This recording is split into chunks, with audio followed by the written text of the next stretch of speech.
Match में जो match जीतकर और कांस्य पदक हमारे नाम आया है, 41 साल के बाद ये आया है। तो इस अवसर पर मैं आपके माध्यम से हरियाणा की जनता को, देश की जनता को बहुत बधाई देता हूं और इन सब खिलाड़ियों के प्रति भी अपना जो आभार प्रकट करता हूं कि उन्होंने अपने मजबूत एक इरादे से जिस प्रकार से खेल खेला और कांस्य पदक जीता है, तो उनको भी बहुत बहुत बधाई, शुभकामना, बहुत बहुत धन्यवाद। आज इस टीम में दो हमारे खिलाड़ी हरियाणा के, जिनको कहना चाहिए सुरेंद्र कुमार हैं, सुपुत्र श्री मक्खन सिंह, सेक्टर 8 कुरुक्षेत्र के, और दूसरे खिलाड़ी हैं सुमित कुमार, सुपुत्र श्री किताब सिंह, गांव कुराड़, जिला सोनीपत। तो ये दोनों खिलाड़ियों को कांस्य पदक जीतने पर जो हमारी खेल की नीति है, 2.5 करोड़ रुपया इनको नगद पुरस्कार दिया जाएगा। और इसी प्रकार से दोनों खिलाड़ियों को क्लास 2 अधिकारी के पद पर नियुक्त किया जाएगा, जिसमें खेल विभाग के अंदर सीनियर कोच इस नाते से इस खेल के बदले में, यानी एक प्रकार से अच्छे खिलाड़ियों को जो प्रोत्साहन देने के लिए ये सीनियर कोच की नौकरी ये निश्चित आते ही देंगे।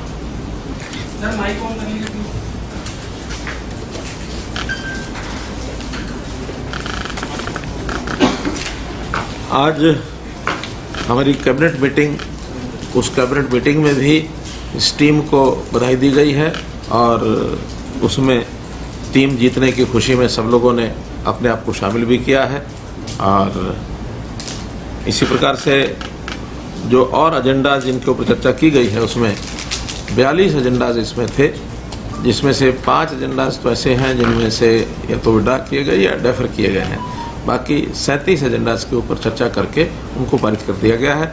मुख्य रूप से जो एजेंडा है उसमें एक है, किसानों के नाते से जो लोग अपनी ज़मीन को किसी भी दूसरे किसान के साथ अदला बदली करते हैं, इससे पहले उनको भी स्टाम्प ड्यूटी देनी पड़ती थी 7% की, लेकिन वो स्टाम्प ड्यूटी अब ख़त्म कर दी गई है और केवल मात्र एक नॉमिनल 5,000 रुपया एक ट्रांजैक्शन के ऊपर उनको देना होगा, जिसको रजिस्ट्रेशन शुल्क कहें या स्टाम्प ड्यूटी कहें, लेकिन सिर्फ 5,000 रुपये में वो ज़मीन की अपनी अदला बदली कर सकेंगे, जो पहले 7% होती थी, बहुत बड़ी राशि होती थी। इसी प्रकार सरकार ने जो ज़मीनें अलग अलग विभागों के पास बची हुई रहती हैं कई बार और बहुत लंबे समय तक उनका उपयोग नहीं होता, कई बार छोटे पीसेज होते हैं, या कुछ लोग जो अपनी ज़मीन का उपयोग खेती के नाते स्वयं नहीं कर पा रहे हैं, ज़मीनें उनके नाम हैं, छोड़ करके कहीं बाहर चले गए, दूसरे शहरों में रहने लग गए, या किसी और कारण से अपनी ज़मीन को बेचना चाहते हैं।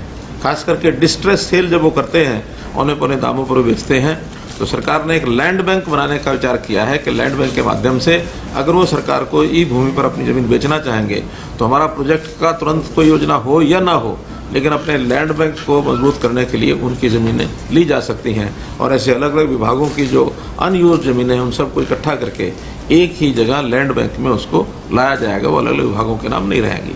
और जितने विभागों की ज़मीनें आज अलग अलग विभागों के नाम हैं, उन सबको भी स्टेट गवर्नमेंट के नाम लाया जाएगा और उनको केवल उपयोगकर्ता वो विभाग रहेगा जिसको उपयोग करेगा। जिस दिन उसका उपयोग समाप्त हो जाएगा, वो ज़मीन वापस लैंड बैंक में आ जाएगी और किसी को विभाग की ज़रूरत होगी तो उसको वो दिया जाएगा। तो एक नया प्रावधान हमने लैंड बैंक का किया है। इसमें विभाग और कॉर्पोरेशन बोर्ड, उनको भी सहयोग होगा, उनका भी जो छोटे छोटे अनअकाउंटेड, अनयूज्ड, संभाल में ही नहीं आते, वो ज़मीनें इकट्ठी हो जाएंगी। और जो किसान डिस्ट्रेस सेल करते हैं, वो डिस्ट्रेस सेल ना करें और उनको योग्य उचित भाव के ऊपर अपनी ज़मीन को बेच सकें, तो सरकार ने एक ये सुविधा उनको दी है।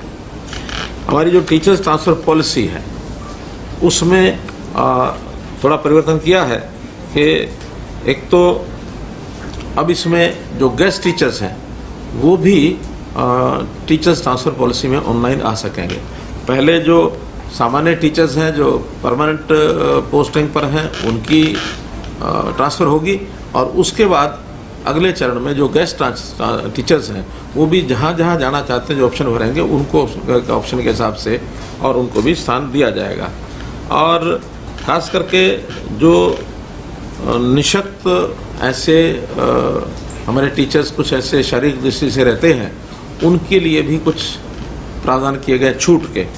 पहले जो ऐसे लोकोमोटर निःशक्तजन जो होते थे उनको 40 से 60% जो रहते थे उन्हीं को प्राथमिकता के आधार के ऊपर छूट मिलती थी 10 अंकों की। अब वो परसेंटेज 31 से 50% तक कर दिया है।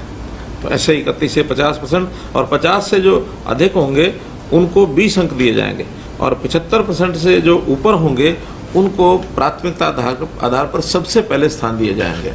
ऐसे ही जो लोग दृष्टि हानि के कारण से पहले 100% जो होते थे उनको प्राथमिकता के आधार पर उनको ट्रांसफ़र किया जाता था, सबसे पहला स्थान उनको मिलेगा।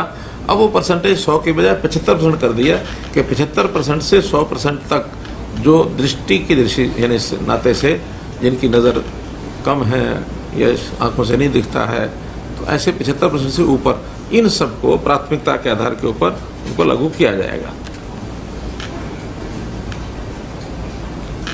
ये परिवर्तन न केवल अध्यापकों के ऊपर बल्कि जो लिपिक हैं, सहायक हैं और लैब अटेंडेंट हैं उनकी स्थानांतरण पॉलिसी में भी ये सब लागू किया जाएगा।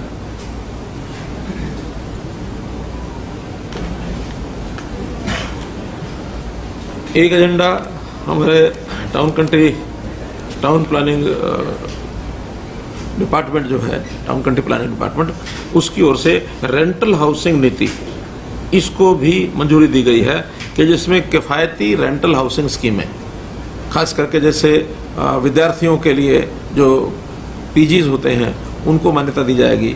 महिलाओं के लिए कामकाजी महिलाएं हैं उनके लिए जो आवास व्यवस्था ये सुनिश्चित की जाएगी।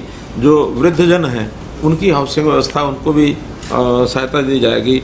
जो मेडिकल एड जिन लोगों को चाहिए अस्पतालों के आसपास, ऐसी एक रेंटल व्यवस्था ये भी बनाई जाएगी। तो इस प्रकार से 4 प्रकार की रेंटल पॉलिसी ये बनाई गई है ताकि लोगों को सुविधाजनक तरीके से वहाँ पर व्यवस्थाएं वो बन सकें और उनको सुविधाएं उसमें हो सकें। हमारे एम्प्लॉइज़ लगभग 3.25 लाख एम्प्लॉइज़ इस समय रेगुलर हैं और कुछ आउटसोर्सिंग पर भी होते हैं, पार्ट 1 पर भी होते हैं, जो सीधे ऑन रोल गवर्नमेंट के उस पर रहते हैं। खाली पोस्टों पर नई भर्ती ये भी हमने करनी होती है। तो एम्प्लॉइज़ के नाते से अलग से एक विभाग ये हो ताकि ह्यूमन रिसोर्सेज नाते से उस डिपार्टमेंट का नाम होगा HR डिपार्टमेंट। एक नया डिपार्टमेंट बनाने की भी आज मंजूरी दे दी है ताकि एम्प्लॉइज़ की समय समय पर आने वाली जो कठिनाइयाँ उनकी वो हल हो सकें, उनके सर्विस रिकॉर्ड्स वो मेंटेन किया जा सकें, उनके ट्रांसफ़र्स ऑनलाइन वो भी इसी विभाग के अंतर्गत होंगे। अन्य जो भर्तियाँ हैं वो भी सर्विस रूल्स वो भी इसी विभाग के द्वारा किए जाएंगे, क्योंकि अलग अलग विभागों से जब किए जाते हैं तो उसमें अनोमलीज बहुत आ जाती हैं। तो वो अनोमलीज ना आए इसलिए एक ही विभाग सभी एम्प्लॉइज़ के सारे सिस्टम को डील करेगा। तो उसका नाम अब ह्यूमन रिसोर्स डिपार्टमेंट HR विभाग ये रहेगा। हाँ जी, ट्रांसफ़र भी उन्हीं के द्वारा।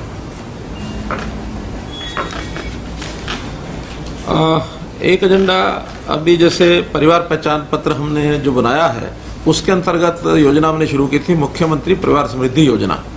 तो जो 1,80,000 रुपये से नीचे के जो ऐसे परिवार हैं उनको 6,000 रुपया प्रति वर्ष इसमें विभिन्न स्कीमों के माध्यम से उसका प्रीमियम दिया जाए। जैसे प्रधानमंत्री जीवन ज्योति योजना है, प्रधानमंत्री सुरक्षा बीमा योजना है और इस प्रकार से मानधन योजना जो 2-3 प्रकार की प्रधानमंत्री जी ने शुरू की हुई है, उसके जो प्रीमियम है वो उस 6,000 में से दिए जाएं।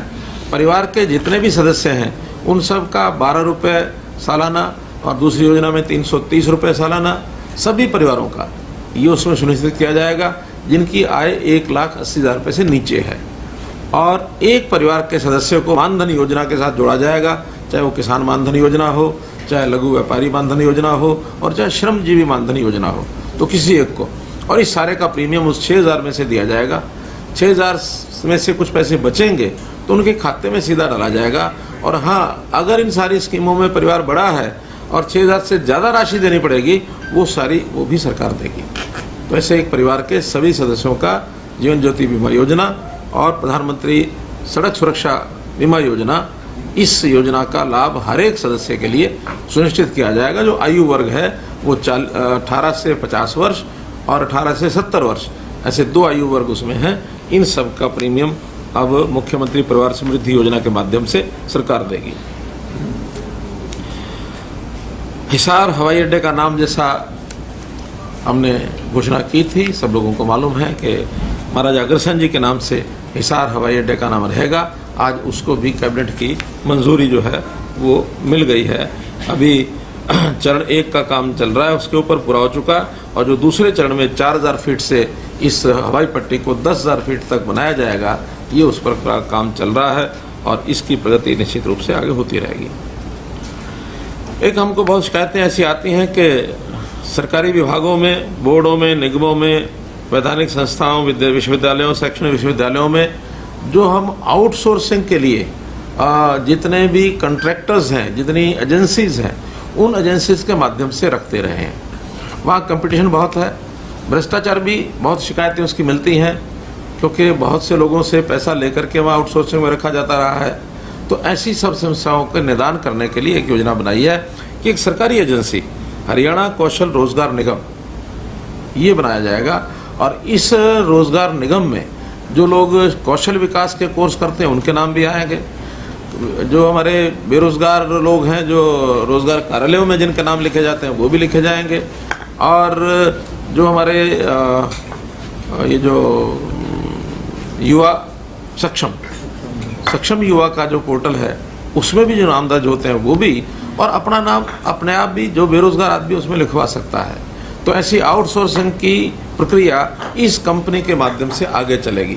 पिछली योजना ऐसी चलती रहेगी, लेकिन आगे नई जो रिक्वायरमेंट जिस भी विभाग, बोर्ड, निगम की होगी तो इस कौशल रोजगार निगम को वो अपनी रिक्वायरमेंट बताएंगे। इनकी नॉमिनल एक फीस होगी, उस नॉमिनल फीस को इतना ही जितना इस निगम को खर्चा करने के लिए आवश्यक है, केवल उतना ही उनसे लिया जाएगा, और ये भ्रष्टाचार वाली सारी शिकायतें ये खत्म होगी।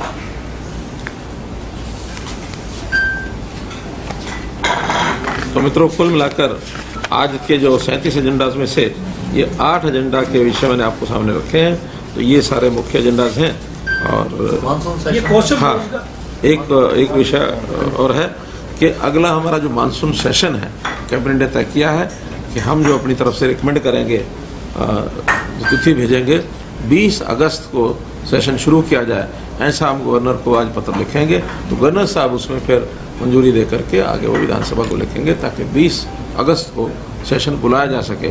सेशन की अवधि जो बिजनेस एडवाइजरी कमेटी होती है उसी में तय होगी कि कितने दिन का ये सेशन होगा। इसको मानसून सेशन इस प्रकार से हम